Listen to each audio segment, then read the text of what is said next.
नमस्कार। आज जानेंगे रेशम कीट पालन के उन खतरों के बारे में जो सारी मेहनत खराब कर सकते हैं। अगर इन पर टाइम पर ध्यान न दिया तो समझिए पूरा का पूरा बैच एक झटके में खत्म हो सकता है। तो चलिए सबसे पहले बात करते हैं उन भारी कीटों की जो चुपके से बड़ा नुकसान कर जाते हैं।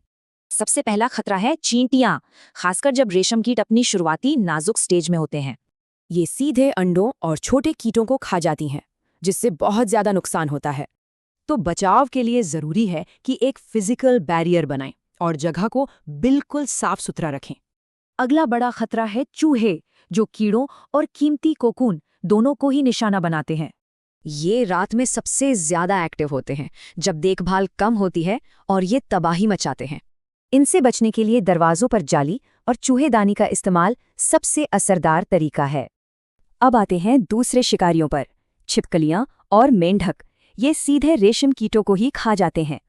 इनसे बचाव का भी वही तरीका है, खिड़कियों पर जाली और दरवाजे हमेशा बंद रखें। और आखिर में है मक्खियां और ततैया। ये उड़ने वाले कीट एक दोहरा खतरा पैदा करते हैं।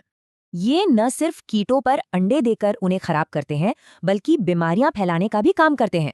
कमरे को अच्छी तरह ढका और साफ रखने से ही इन्हें अंदर आने और पनपने से रोका जा सकता है। अब बात करते हैं उन बीमारियों की जो दिखती नहीं पर पूरी की पूरी फसल तबाह कर सकती हैं। पहली है पेब्रिन बीमारी। ये प्रोटोजोआ से होती है और कीटों को बहुत कमजोर बना देती है। इससे बचने के लिए सर्टिफाइड और स्वस्थ अंडों का ही इस्तेमाल करना चाहिए, ये बहुत जरूरी है। दूसरी है ग्रैसरी, जो एक वायरस से होती है। इसमें कीट का शरीर फूलकर फट भी सकता है। इसके लिए जरूरी है कि सही तापमान बनाए रखें और बहुत ज्यादा नमी और खाना देने से बचें।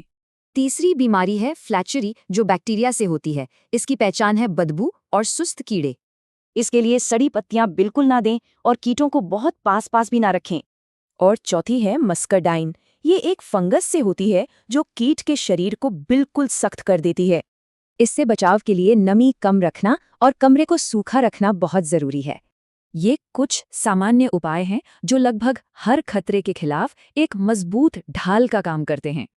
एक बात हमेशा याद रखनी चाहिए, रोकथाम हमेशा इलाज से बेहतर होती है। तो इन कीटों और बीमारियों की सही पहचान करके नुकसान से बचा जा सकता है और अच्छे कोकून पाए जा सकते हैं। तो अब सवाल ये है कि अपने फार्म को सुरक्षित रखने के लिए पहला कदम क्या होगा।